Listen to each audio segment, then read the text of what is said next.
నమస్కారం, వార్తలకు స్వాగతం. ముందుగా ముఖ్యాంశాలు. 3 రోజుల అస్సాం పర్యటనలో భాగంగా కేంద్ర హోంమంత్రి అమిత్ షా నేడు పలు అభివృద్ధి పనుల ప్రారంభం.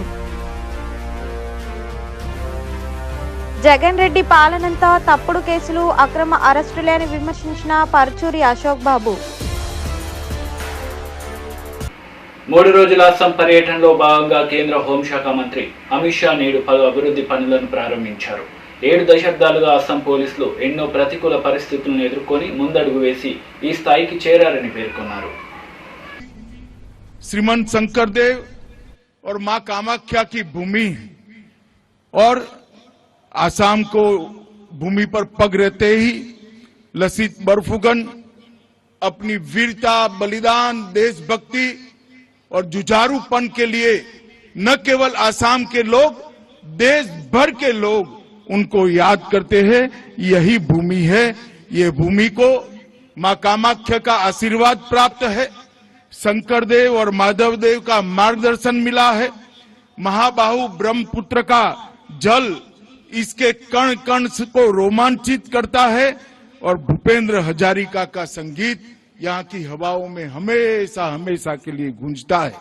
आज असम पुलिस को राष्ट्रपति का निशान प्रदान किए जाने के ऐतिहासिक अवसर पर असम पुलिस तो गौरव महसूस कर ही रही है, मगर देश के गृह मंत्री के नाते मैं भी गौरव पुलिस महसूस करता हूं कि देश का 10वां पुलिस फोर्स आज से असम पुलिस बनी. मित्रों, राष्ट्रपति का निशान प्रदान किया जाना किसी भी संगठन के लिए, पुलिस संगठन के लिए असाधारण घटना है और ये 10वां पुलिस संगठन है जिसको निशान प्रदान हुआ है.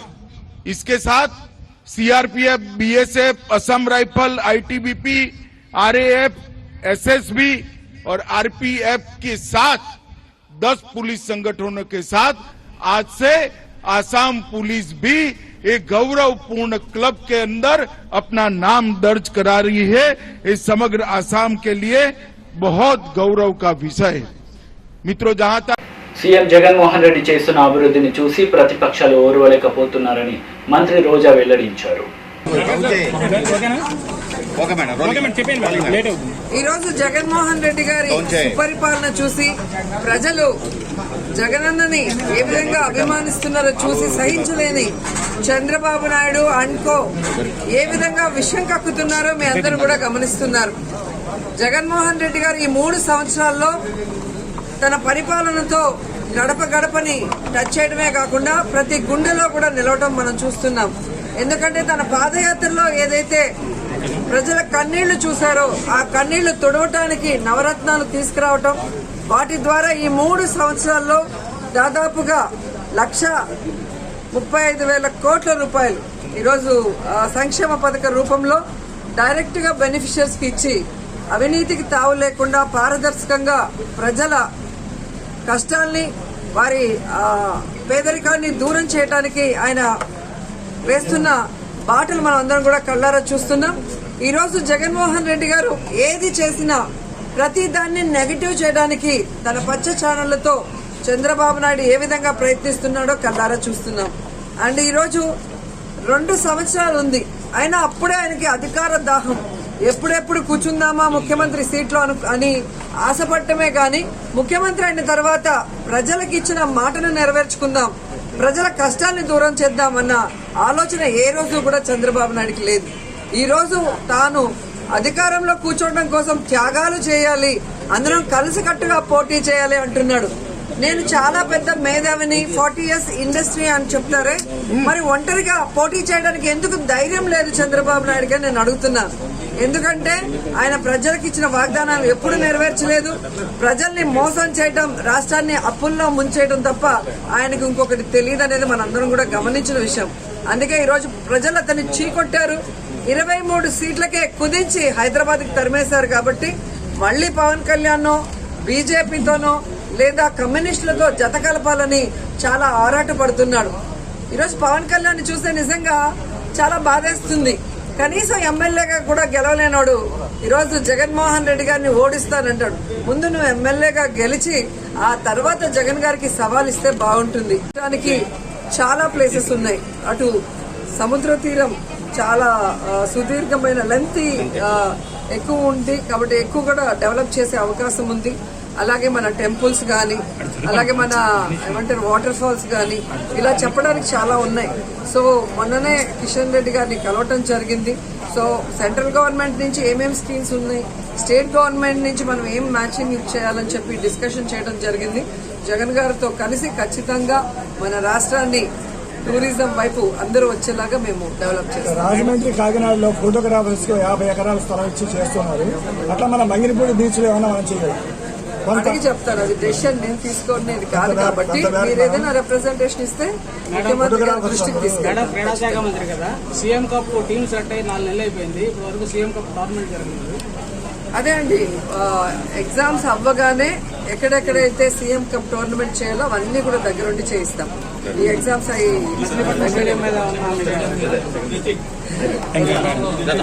పర్చూరి అశోక్ బాబు మీడియా సమావేశం నిర్వహించారు. జగన్ రెడ్డి పాలనంతా తప్పుడు కేసులు, అక్రమ అరెస్టులే అని విమర్శించారు. 10th క్లాస్ పేపర్లు లీక్ కాలేదు, మాస్ కాపీయింగ్ మాత్రమే జరిగింది అంటాడు.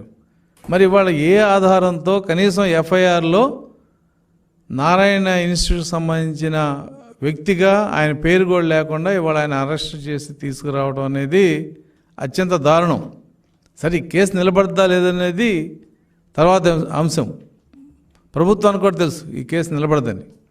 అంటే ఒక సంస్థ చైర్మన్ని అరెస్ట్ చేసే ముందు ఆయన బాధ్యత ఎంత ఉంది, అది కొలేటరల్ రెస్పాన్సిబిలిటీయా, టెక్నికల్ రెస్పాన్సిబిలిటీయా, లేదు లీగల్ రెస్పాన్సిబిలిటీ అనేది ఖచ్చితంగా ఎవరైనా సరే దాని మీద స్పష్టత ఇవ్వాలి. అంటే ఇవాళ రాష్ట్ర ప్రభుత్వంలో ఒక ఉద్యోగి లంచం తీసుకుని ఏసీబీ అరెస్ట్ చేస్తే ఆ రాష్ట్ర ప్రభుత్వానికి సంబంధించిన శాఖ మంత్రిని కూడా అరెస్ట్ చేయాలి కదా, ఆయన బాధ్యత ఉన్నట్లుగా. ఇవాళ నారాయణ గారి బాధ్యత పేపర్ లీకేజీలో ఎంత ఉందో అదేవిధంగా ఈ రాష్ట్రంలో ఏదైనా అవినీతి జరిగితే ఆ మంత్రిని కూడా అరెస్ట్ చేయాల్సిన బాధ్యత ప్రభుత్వానికి ఉందా లేదా, దీనికి ప్రభుత్వం సమాధానం చెప్పాలి. రెండో అంశం, విద్యాశాఖ మంత్రి గారి యొక్క బాధ్యత ఎంతవరకు ఉంది, ఆయన పాత్ర ఏంటనేది ప్రభుత్వం ఎక్కడ చెప్పలా. అంటే పేపర్ లీకేజ్ కాలేదని విద్యాశాఖ మంత్రి చెప్తాడు, పేపర్ లీకేజ్ లేదని చెప్పి పోలీస్ అథారిటీస్ చెప్తారు, చిత్తూరు పోలీసుల మట్టికి నారాయణ గారిని అరెస్ట్ చేస్తారు. ఇది ఏ రకమైన పోలీసింగ్ రాష్ట్రంలో ఉందనేది వాళ్ళ ప్రజలు కూడా అర్థమైంది. జగన్మోహన్ రెడ్డి గారికి ఏంటంటే నారాయణ గారిని అరెస్ట్ చేయాలి, ఆయన ఎన్నో రకాలుగా ప్రయత్నించాడు, ఆయన ఎక్కడ దొరకలేదు, ఆయన ఇన్స్టిట్యూషన్స్ మీద దాడి చేశారు, ఆయన ఎన్నో రకాలుగా వేధించారు, పర్మిషన్స్ క్యాన్సిల్ చేశారు, ఆయన కాలేజీ చాలా వరకు మూసేశాడు ఆయన ఈ హెరాస్మెంట్ తట్టుకోలేక. కానీ అల్టిమేట్గా ఏంటంటే ప్రభుత్వానికి నారాయణ గారిని అరెస్ట్ చేయడం అనేది వాళ్ళ అంతిమ లక్ష్యం. ఇవాళ ఆ పేపర్ లీకేజ్తో నారాయణ గారి ఉద్యోగులు ఎంతమంది ఉన్నారు, అందుట్లో నారాయణ గారు నిజంగా ఒక పెద్ద వ్యవస్థ నడిపేటప్పుడు ఆయనకు తెలిసి జరుగుతున్నాయా తెలియక జరిగిందా అనే వెరిఫికేషను ఎక్కడ చేయలే ఇంతవరకు. మరి తెలియకుండా ఇవాళ ఇంకా దారుణం ఏంటంటే ఆయన పారిపోయే వ్యక్తి కాదు, లేదంటే ఆయన ఫ్యాక్షనిస్ట్ కాదు, ఇంకో రకమైన క్రిమినల్ రికార్డు మీద ఆయన లేదు. వాళ్ళ అబ్బాయి సంవత్సరికం ఇవాళ. ఆ రోజున అరెస్ట్ చేయటం అంటే మరి ఇది ముఖ్యమంత్రి ఎంత నీచత్వానికి దిగజారాడు, ఎంత కక్షపూరితంగా ఆ వ్యవస్థని నాశనం చేయాలనుకుంటున్నాడు అనేది ఇవాళ అందరికీ స్పష్టంగా కనపడుతుంది. మరి విద్యాశాఖ మంత్రి అంటే ఆయన లీకేజ్ కాలేదన్న స్టేట్మెంట్ మీద విద్యాశాఖ మంత్రి వివరణ చెప్పాలి. విద్యాశాఖ మంత్రితో పాటు ఆ రోజున పోలీస్ ఆఫీసర్స్ కూడా పేపర్ లీక్ కాలేదని చెప్పారు. అది ఓన్లీ మాస్ కాపీయింగ్లో క్వశ్చన్ పేపర్ ఇవ్వగానే సెల్ ఫోన్లో ఫోటోస్టాట్ తీసి బయటికి పంపించారని చెప్పి ఆ రోజున వివిధ మీడియాలో కూడా వచ్చింది. అది మాస్ కాపీయింగ్కి పేపర్ లీకేజ్కి తేడా తెలియని పరిస్థితిలో ప్రభుత్వం ఉంది. అంటే కేవలం ఈ రాష్ట్రంలో తెలుగుదేశం పార్టీ తరఫున ఏ పెద్ద వ్యవస్థ అయినా ఉంటే ఆ వ్యవస్థను నాశనం చేయటం ప్రభుత్వం యొక్క లక్ష్యం. అందుట్లో చాలా వ్యవస్థను నాశనం చేశారు ముఖ్యమంత్రి గారు. ఇదేమీ వింత కాదు, కొత్త కాదు. కానీ ఒక వ్యవస్థలో ఎక్కడో ఒక చిన్న పొరపాటు జరిగితే ఆ వ్యవస్థ అధిపతిని మీరు బాధ్యులు చేస్తే ఇవాళ ముందు ఎడ్యుకేషన్ మినిస్టర్ అయిన బొత్స సత్యనారాయణ గారిని మీరు అరెస్ట్ చేయాలి. ఆ ధైర్యం ప్రభుత్వానికి ఉందా? అది కాకుండా నారాయణ గారిని అరెస్ట్ చేయటం, వాళ్ళ కుటుంబ సభ్యులు పేర కొన్ని వ్యవస్థలు ఉన్నాయి కాబట్టి వాళ్ళని అరెస్ట్ చేయటం అనేది అత్యంత దారుణం. అంటే ప్రభుత్వానికి ఏంటంటే 10వ తరగతి పేపర్ లీకేజ్ ఘటనలో మాజీ మంత్రి నారాయణని అరెస్ట్ చేయడాన్ని బీజేపీ యువ మోర్చా రాష్ట్ర పదాధికారి కొక్కెర శ్రీనివాస్ యాదవ్ స్వాగతించారు. ఈ సందర్భంగా నారాయణ విద్యా సంస్థ అధినేత, నారాయణ చైతన్య విద్యా సంస్థల యాజమాన్యం ఉన్నారని ముఖ్యమంత్రి స్వయంగా ఆరోపించిన నేపథ్యంలో తదుపరి వారిపై చర్యలు తీసుకోకుండా తాత్పర్యం చేయడాన్ని యువ మోర్చా తీవ్రంగా ఖండిస్తూ నిందితులను అరెస్టు చేయాలని 3 రోజులుగా ఉద్యమ ఫలితంగా ఈరోజు నారాయణని అరెస్ట్ చేయడాన్ని స్వాగతిస్తూ ఇది బీజేపీ యువ మోర్చా విజయంగా కొక్కెర శ్రీనివాస్ యాదవ్ అభివర్ణించారు.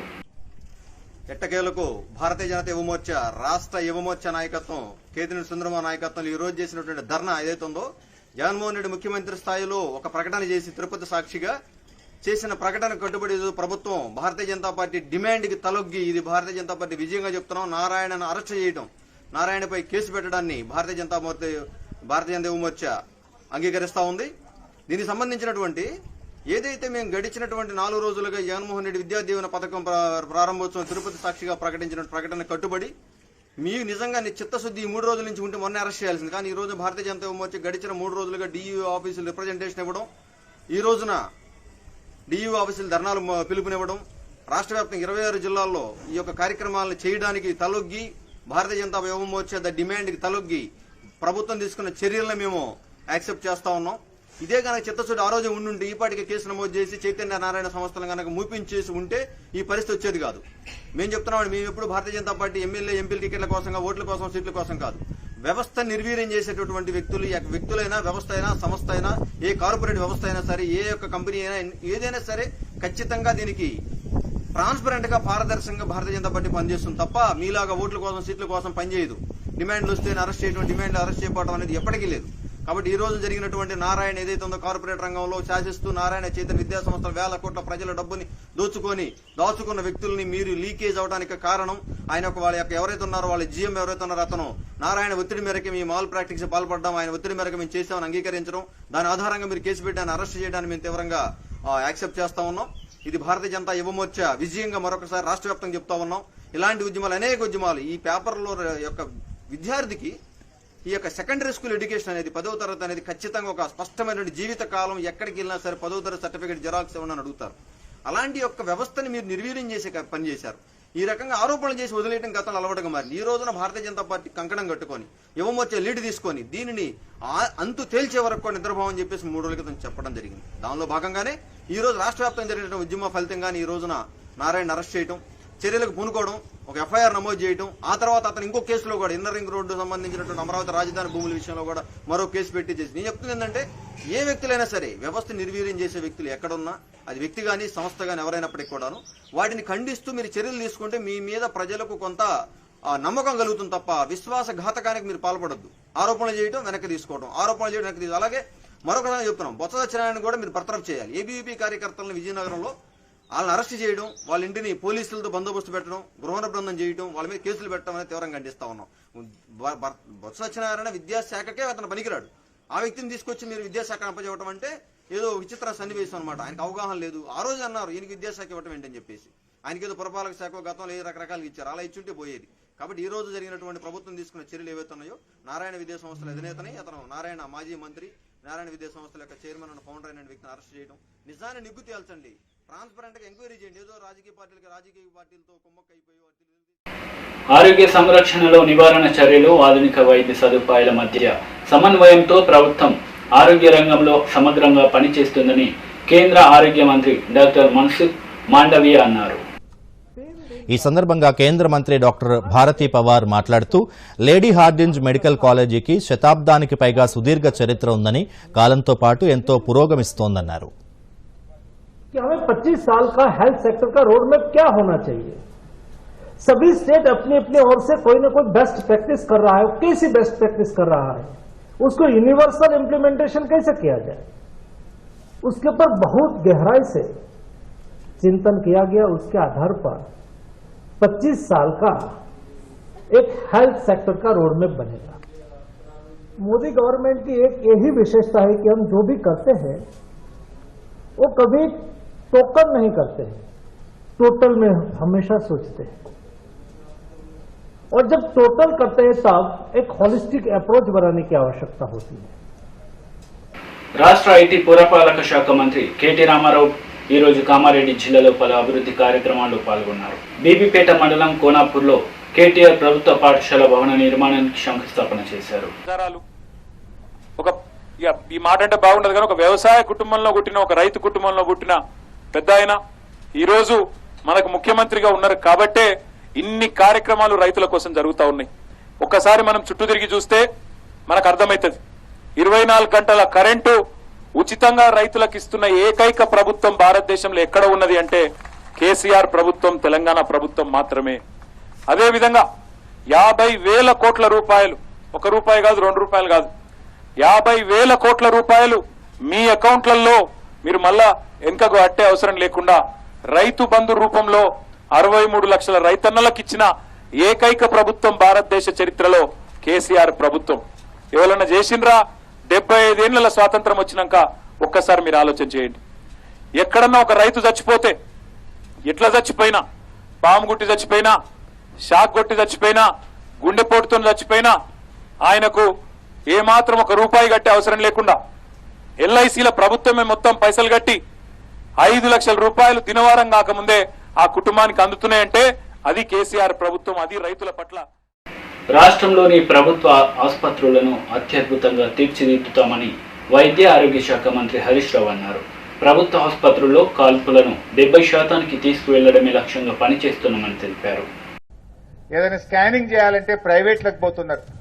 యాక్సిడెంట్లు అయినా, తలకు దెబ్బ తాకినా, కాల్లో చేతిలో దెబ్బలు తాకినా మరి స్కానింగ్ చేస్తే బయట 4,000 5,000 ఖర్చు అవుతుంది. మా భూపాలపల్లిలో అవకాశం లేదు. వరంగల్ దాకా పోవాలంటే ప్రజలు ఇబ్బంది పడుతున్నారు. ఒక సిటీ స్కాన్ మిషన్ కూడా భూపాలపల్లికి శాంక్షన్ చేయమన్నారు. వారి కోరిక మేరకు వెంటనే ఒక సిటీ స్కాన్ మిషన్ కూడా మీకు మంజూరు చేస్తాం. వారు అన్నారెడ్డి అన్న, మా ఏఎన్ఎంలు ఊర్లల్లా కిరాయి భవనాలు లేక ప్రజలకు సేవలు దొరుకుతలేవు, ఎక్కడికక్కడ వాళ్ళకి మేము జాగా ఇస్తాం, ఒక్కొక్క భవనానికి 20 లక్షల చొప్పున డబ్బులు కావాలని అడుగుతున్నాడు. సో రమణారెడ్డి గారి కోరిక మేరకు ఒక 40 ఏఎన్ఎం సబ్ సెంటర్ బిల్డింగ్లకు 8 కోట్ల రూపాయలు కూడా వెంటనే మంజూరు చేస్తాం. సరే, మీరు అడిగినవన్నీ తెస్తున్నాం. ఎందుకు? పేద ప్రజలు ప్రైవేట్లకు పోవద్దు, మీరు డబ్బులు ఖర్చు పెట్టుకోవద్దు, మీకు మంచి వైద్యం అందుబాటులో ఉండాలి. హనుమకొండ దాకా పోయే పరిస్థితి, వరంగల్ దాకా పోయే పరిస్థితి, ఎంజీఎం దాకా పోయే పరిస్థితి లేకుండా ఇక్కడే మీకు సౌకర్యాలు పెంచే ప్రయత్నం చేస్తున్నాం. గత 75 ఏళ్లలో టీఆర్ఎస్ ప్రభుత్వం రాకముందు, తెలంగాణ రాకముందు భూపాలపల్లిలో ఉత్త పిహెచ్సి ఉండే.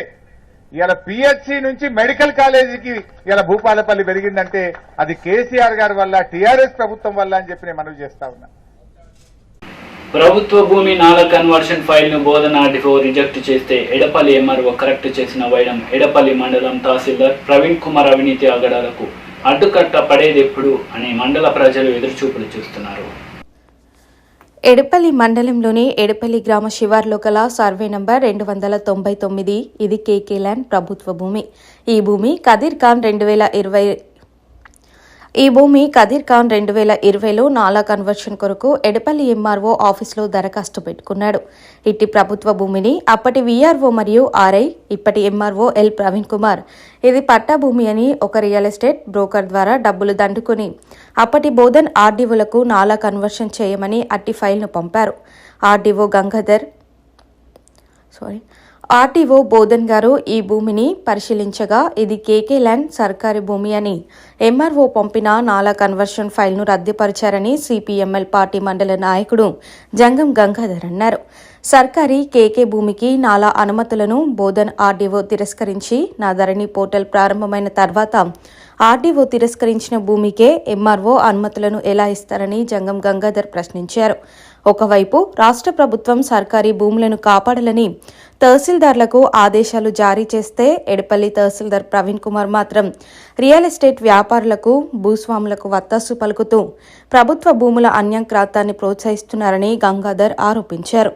ఎడపల్లి తహసీల్దార్ తాను ఇష్టానుసారంగా వ్యవహరిస్తున్నారని, తహసీల్దార్పై రోజురోజుకో విమర్శలు వెల్లువెత్తుతున్నా పై అధికారులు చూసి చూడనట్లు వ్యవహరిస్తున్నారని, ఇప్పటికైనా కలెక్టర్ గారు స్పందించి ఎడపల్లి ఎంఆర్ఓపై విచారణ జరిపి అతనిపై చర్యలు తీసుకోవాలని, లేని పక్షంలో నేషనల్ హెచ్ఆర్సీని ఆశ్రయిస్తామని జంగం గంగాధర్ అన్నారు.